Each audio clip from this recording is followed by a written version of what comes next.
আসসালামু আলাইকুম রহমতুল্লাহ।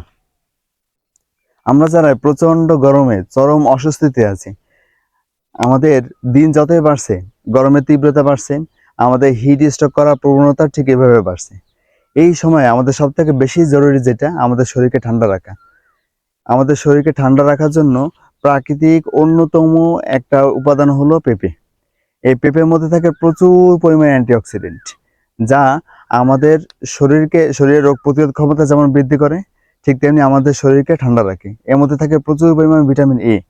যাদের প্রচন্ড গরমে চোখে ঝাপসা দেখি আমরা, চোখের সমস্যা হয়, এই ভিটামিন এ থাকার কারণে এই চোখের সমস্যা দূর হয়ে যায়। এই প্রচন্ড গরমের ভিতরে আপনারা সবসময় চেষ্টা করবেন ছায়াযুক্ত জায়গায় থাকার জন্য। মাঝে মাঝে লেবু খাওয়ার চেষ্টা করবেন। আর কাঁচা পেঁপে যেভাবেই খান, কাঁচা পেঁপে সরাসরি খেতে পারেন, অথবা সিদ্ধ করে কম তেল ব্যবহার করে আপনারা এটা খেতে পারেন। খেলে আমাদের শরীর ঠান্ডা থাকবে, হিট স্ট্রোকের প্রবণতা কমবে এবং আমরা সুস্থ থাকতে পারবো।